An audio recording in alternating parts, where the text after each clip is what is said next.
Të gjitha shtetet fqinje prej kohësh kanë realizuar pushtimin e butë të vendit tonë, madje vazhdojnë. Shqipëria u ka të ndisë kokoshi një thellë. Të gjithë pretendojnë se kanë minoritete brenda territorit shqiptar. Çudia më e madhe është ajo e Serbisë, e cila kërkon të mbrojë serbët e Kosovës, ndërkohë që ky e fundit ka provuar tragjeditë shekullore të barbarive slave. Qenji jugor vazhdon greqizimin e banorëve, me kisha, shkolla dhe pensione. Befasohe kur mëson se një pjesë e konsiderueshme shqiptarësh e pranojnë me dëshirë e kënaqësi helenizimin e tyre, brenda dhe jashtë vendit, atje ku banojnë. Provoni të trokisni zyrat e bashkisë së Finikit. Nëse u drejtohesh për ndim në gjuhën shqipe, të përplasin dyert në fytyrë. Mos pyesni se ç'bën shteti, ajo dihet. Edhe në pjesën lindore, me maqedonasit ndodhte një gjë, paksa më kamufluar. Po çfarë janë maqedonasit? E dini? Maqedonia është një fjalë e bashkangjitur, jo thjesht një emër, dhe nën kupton Dibra, Mati dhe Dukajini. Me siguri keni dëgjuar për Aleksandrin e Madh. Ai u betua para Atinasve se do merrte hak. Për të gjithat zezat që persët e Aziz kishin bërë vëllezërve të Ilir, të Athinasve,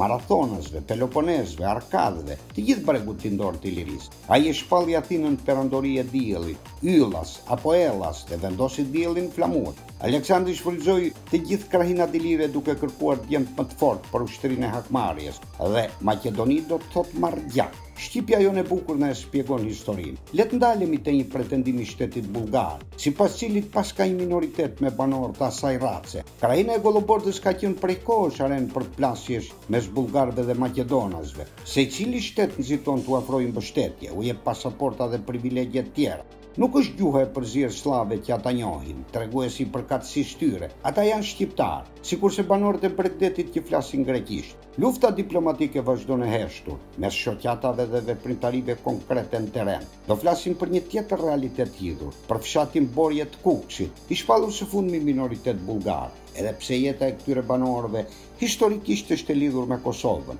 jo me Bullgarinë. Autori Bashkim Shala ka rrëfyer traditën e këtyre banorëve, e cila është mjaft domethënëse, dhe konkretisht na sjell shembuj të gjallë. Dëgjojeni.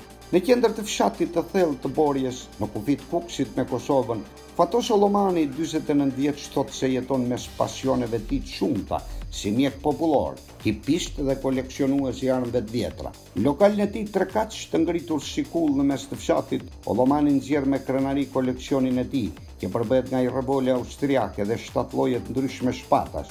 I ka mbledh nga banorët, njëra është e vjetër rreth 750 vjeçare.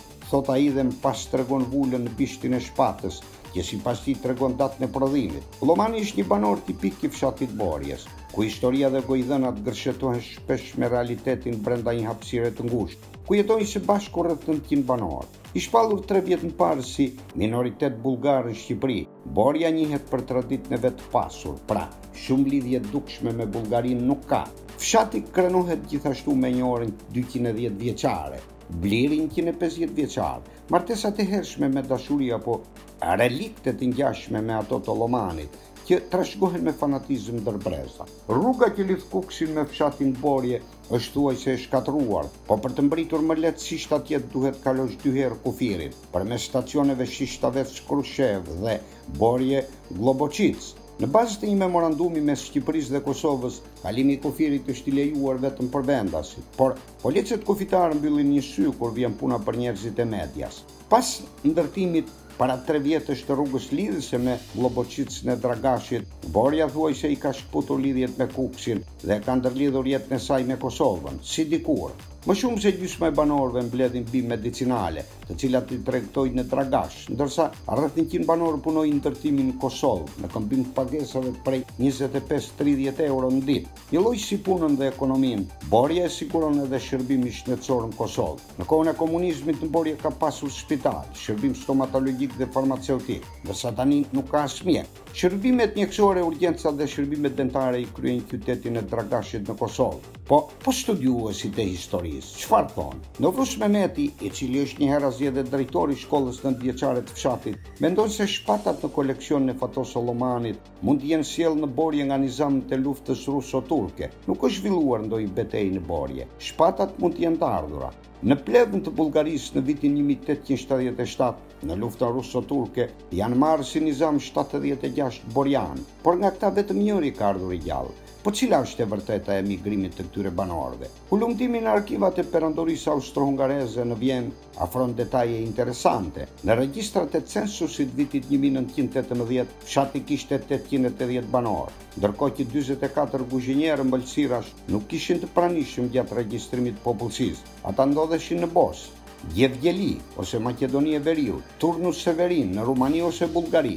Numri më i madh i emigrantëve nga Borja ishin vendosur në qytetet e Sarajevës, Bihaqit dhe Zvornikut në Bosnë, për shkak të gjuhës dhe besimit musliman. Me mbylljen e kufive pas luftës së dytë botërore, ata lanë pas në Bosnë bizneset e tyre të mbëltoreve, troje dhe pasuri monetare. Migrimi i shpeshtë i burrave ka shënjuar zakonet e fshatit të Borjes. Në zonën e Gorës nuk ka pasur kanun. Për arsye se burrët kanë qenë në emigrim, jeta është organizuar më shumë nga gratë dhe i është dhënë shumë pesh fjalës së gruas. Ajo respektohet si qenie e shenjtë në familje. Me historinë e emigracionit lidhet edhe ndërtimi i 18 puseve në vitin 1870, rronojat e cilëve gjenden edhe sot e kësaj dite në fshat. Puset u ndërtuan për shkak se burrat gjendeshin jashtë dhe gratë nuk mund shkonin larg për të siguruar ujë. Ashtu si Shishtaveci bashkë me Oreshkën, Cernalevën dhe fshatrat e njësisë administrative të Zapodit, edhe Borja fitoi 3 vjet më parë statusin e minoritetit bullgar në Shqipëri. Megjithatë, banorët e fshatit kanë ndjesi të përzijera për këtë vendim. Në Borje nuk ka shumë pasaporta bullgare. Unë nuk kam pasaport bullgare, pasi jam shqiptar, thot Fato Solomani, i cili shton se nuk ka shkuar ndonjëherë në Bullgari, as edhe si turist. 49 vjeçari kujton se në fshat këndohet ende kënga Gorançe për 75 banorët nga Borja që ranë në plevë gjatë luftës ruso-turke, e cila ishte vendimtare për çlirimin e Bullgarisë. Edhe në Vrus Mehmeti thot të njëjtën gjë, po luhet në korrizin e Goranëve. Ne jemi të bindur në identitetin ton shqiptar, edhe asnjë banor nuk ka emigruar në Bullgari që prej shpalljes së zonës si minoritet. 44 familje nga Borja janë në Angli, një familje është në Poloni, 5 familje në Francë, 12 në Itali, 6 në Greqi dhe 8 familje në Gjermani.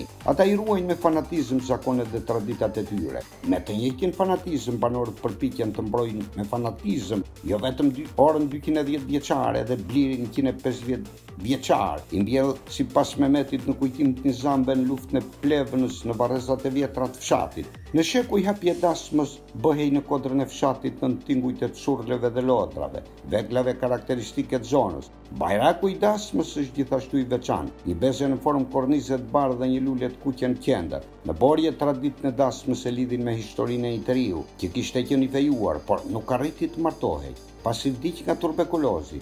Ja pra, këta janë banorët shqiptarë që duan të ndrojnë kombësinë. Faleminderit.